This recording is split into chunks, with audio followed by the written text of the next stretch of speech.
केरलम को तो नया मुख्यमंत्री मिल गया, लेकिन उत्तर प्रदेश में नए मंत्री जी लोगों को काम कब मिलेगा?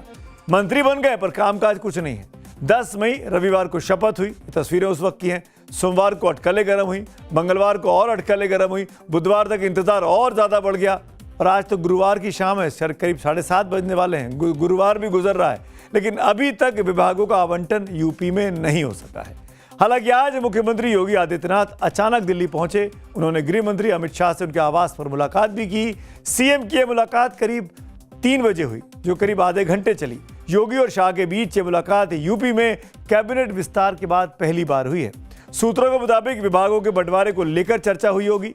ऐसे में अब उम्मीद है कि बहुत जल्द नए मंत्रियों को विभाग मिल जाए, क्योंकि दावा किया जा रहा है कि मंत्रिमंडल विस्तार के बाद अब यूपी में संगठन, निगमों और आयोगों में खाली पदों पर भी तैनाती की जानी है। लेकिन अभी सबसे अधिक चर्चा यूपी कैबिनेट विस्तार को लेकर है, जिसमें 6 नए चेहरे शामिल किए गए थे। 2 मंत्रियों का प्रमोशन किया गया था। भूपेंद्र चौधरी और मनोज पांडे कैबिनेट मंत्री बनाए गए थे। वहीं अजीत सिंह पाल और सोमेंद्र तोमर को स्वतंत्र प्रभार मिला था। ऐसा करके यह दावा किया गया कि जाट, ब्राह्मण, अति पिछड़ा, गुर्जर सभी समीकरण इस बार साध लिए गए हैं। दरअसल 2027 में होने वाले यूपी विधानसभा चुनाव से पहले बीजेपी अपने सभी कील कांटे दुरुस्त कर लेना चाहती है, लेकिन शपथ के 4 दिन बीत जाने के बाद भी अब तक नए मंत्रियों को नया विभाग क्यों नहीं मिला, इसके पास कोई जवाब नहीं है। सबसे अधिक चर्चा उन मंत्रियों की है जिन्हें कैबिनेट या स्वतंत्र प्रभार दिया गया है, क्योंकि इन 4 मंत्रियों के लिए 4 बड़े मंत्रालय चाहिए होंगे। मुख्यमंत्री योगी आदित्यनाथ के पास अभी 34 विभाग खुद उनके पास है और दिलचस्प बात यह है कि इनमें कई ऐसे विभाग भी शामिल हैं जिनमें कई ऐसे हैं जो पहले दूसरे मंत्री लोग संभाल चुके हैं, लेकिन अब वो मंत्रालय सीधे मुख्यमंत्री के पास है। मिसाल के तौर पर लोक निर्माण विभाग यानी पीडब्ल्यूडी, खाद्य एवं रसद विभाग, नागरिक आपूर्ति विभाग, खाद्य सुरक्षा एवं औषधि प्रशासन विभाग, राज्य कर एवं निबंधन विभाग, नागरिक उड्डयन, न्याय एवं विधायी विभाग। ये मंत्रालय पहले दूसरे विधायकों के पास थे, लेकिन उनके इस्तीफे होने के बाद अब सब मुख्यमंत्री खुद संभाल रहे हैं। अब ये विभाग सीएम योगी के पास है। ऐसे में हो सकता है कि जो 4 नए मंत्री बने, जिनका नाम मैंने आपको बताया, उनको इन्हीं में से कोई विभाग मिल जाए। हालांकि फेरबदल भी हो सकता है। इस बीच चर्चा एक और नाम की हो रही है और वो नाम है AK शर्मा का। AK शर्मा के पास वर्तमान में 2 महत्वपूर्ण विकास हैं, नगर विकास और ऊर्जा मंत्रालय। 2 अति इंपॉर्टेंट पोर्टफोलियोज हैं। इन दोनों विभागों को सरकार में बेहद प्रभावशाली माना जाता है। ऐसे में सवाल उठ रहे हैं कि क्या नई व्यवस्था में कुछ संतुलन बदलेगा, क्या कुछ जिम्मेदारियां इधर से उधर की जाएंगी। वहीं दूसरी तरफ ये चर्चा भी तैर रही है कि डिप्टी सीएम केशव प्रसाद मौर्य और जो क्या उनकी नजर गृह विभाग पर है। क्या ब्रजेश पाठक का भी पोर्टफोलियो दाएं बाएं किया जा सकता है, जो दूसरे डिप्टी सीएम है। हालांकि राजनीति में चाहत और हकीकत के बीच की दूरी कई बार बहुत लंबी होती है। आज लखनऊ में हमारे चैनल टाइम्स नाउ नवभारत का कॉन्क्लेव था और मैंने यही सवाल यूपी के डिप्टी सीएम केशव प्रसाद मौर्य से आज दोपहर में करीब 11:30 बजे के आसपास पूछा था। तो क्या जवाब उन्होंने दिया था, आप खुद सुन लीजिए।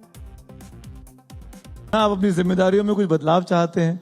3-4 दिन हो गया, पोर्टफोलियोज का डिस्ट्रीब्यूशन नहीं हो पा रहा है। शपथ हो चुकी है। ये आप सब हमारे मीडिया के मित्रों के द्वारा गढ़ी गई कहानी है। ऐसा कोई चीज नहीं। बताइए ना, शपथ कब हुई? हो जाएगा, वो माननीय मुख्यमंत्री जी का विशेषाधिकार होता है, वो केशव प्रसाद का काम नहीं है। मुख्यमंत्री जी जिस दिन भेज देंगे महामहिम राज्यपाल जी को सूची कि इनके पास ये विभाग रहेगा, इनके पास, उस दिन सूची आ जाएगी, आप दिखाएंगे सबको। आप अपने पोर्टफोलियोज में चेंज चाहते हैं? नहीं, हम ऐसा कोई, कभी भारतीय जनता पार्टी का जो सच्चा सिपाही होता है वो पोर्टफोलियो को लेकर के कभी नहीं लड़ता। इस बातचीत का और बड़ा हिस्सा आप देख पाएंगे अब से कुछ मिनटों के बाद। आप चक्रव्यूह को देखते रहिए 7:28 पर। लेकिन अब आगे बढ़ता हूं, एक अंतर्राष्ट्रीय कहानी की बात कर लेते हैं। दुनिया की 2 सबसे बड़ी महाशक्तियों के बीच आज बीजिंग में माइंड गेम्स का राउंड 2 देखने को मिला है। डोनाल्ड ट्रंप और शी जिनपिंग के बीच हाथ तो मिले, लेकिन क्या दिल भी मिले?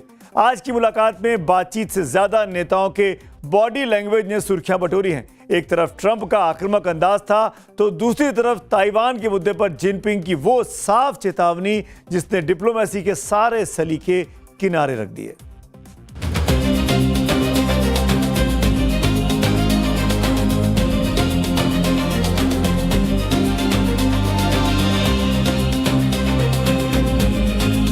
Thank you.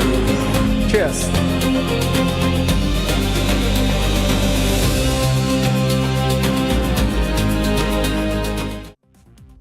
बीजिंग के great hall of the people से आज एक ऐसी तस्वीर आपके सामने आई जिसने पूरी दुनिया का ध्यान अपनी ओर खींचा है।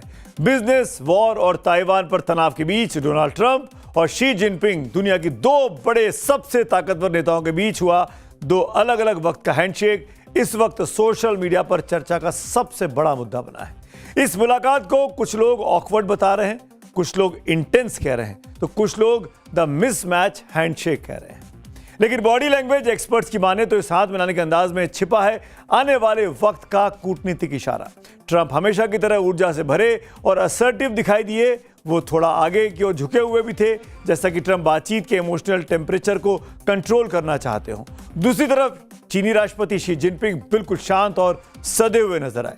उनके चेहरे पर कोई भाव नहीं था, एक ऐसी स्ट्रेटेजिक कामनेस जो ट्रंप की एनर्जी के ठीक उलट दिखाई दे रही थी। एक्सपर्ट्स मानते हैं कि जब दो बड़े नेता एक दूसरे की बॉडी लैंग्वेज को मिरर नहीं करते हैं, रिप्लिकेट नहीं करते हैं, तो देखने वाले को तनाव महसूस होता है। यहां भी वही हुआ, एक तरफ गर्मजोशी और अधिकार जताने की कोशिश, तो दूसरी तरफ एक ऐसी स्थिरता जिसे पढ़ पाना नामुमकिन था।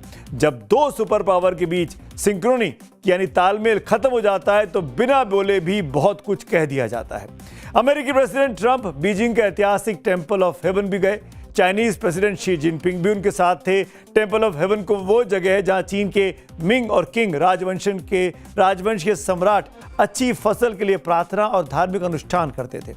फोटो सेशन के दौरान दोनों लीडर्स का मीडिया से सामना हुआ और यहां भी दोनों नेताओं की बॉडी लैंग्वेज देखने वाली थी। ट्रंप और जिनपिंग के चेहरे के भाव बहुत कुछ बता रहे थे। रिपोर्टर्स ने जब सवाल किया तो ट्रंप ने कैसे जवाब दिया, सुनिए जरा। Great. Did you talk about Taiwan, Great Mr. place. President? Incredible. China's beautiful. How were your talks, sir? It's great. Did you talk about Taiwan, Great Mr. place. President? Incredible. China's beautiful. इससे पहले Beijing के great hall of the people में Trump और Jinping के बीच 2 घंटे तक बातचीत चली, जो तय समय से दोगुनी रही। चीनी सरकारी एजेंसी शिन्हुआ के मुताबिक जिनपिंग ने ट्रंप के सामने ताइवान का मुद्दा उठा दिया, कहा कि ताइवान मसला अमेरिकी चीन रिश्तों में सबसे अहम है। इतना ही नहीं, जिनपिंग ने चेतावनी के लहजे में कहा कि अगर ताइवान मुद्दे को सही तरीके से नहीं संभाला गया तो दोनों देशों के रिश्ते खतरनाक स्थिति में पहुंच सकते हैं। ताइवान लंबे समय से अमेरिका और चीन के बीच सबसे संवेदनशील मुद्दों में शामिल रहा है। चीन ताइवान को अपना हिस्सा मानता है, जबकि ताइवान अपने आप को आज़ाद मानता है और चीन से लोहा लेने के लिए अमेरिका से मदद लेने से हिचकिचाता नहीं है। अमेरिका भी चीन को सबक सिखाने के अंदाज में समय समय पर ताइवान को सैन्य और राजनीतिक समर्थन देता आया है। हाल के सालों में अमेरिका ने ताइवान को अरबों डॉलर के आर्म्स डील की मंजूरी भी दी है, जिसका चीन विरोध कर रहा है। बताया जाता है कि दुनिया के 2 सबसे ताकतवर नेताओं की मीटिंग में ईरान युद्ध, यूक्रेन संकट और दूसरे ग्लोबल मुद्दों पर भी चर्चा हुई। आपसी ट्रेड वॉर का मसला भी उठा। जिनपिंग ने कहा कि ट्रेड वॉर में कोई विनर नहीं होता। जिनपिंग ने दोनों देशों से मौजूदा पॉजिटिव माहौल बनाए रखने के लिए साथ काम करने की अपील भी की।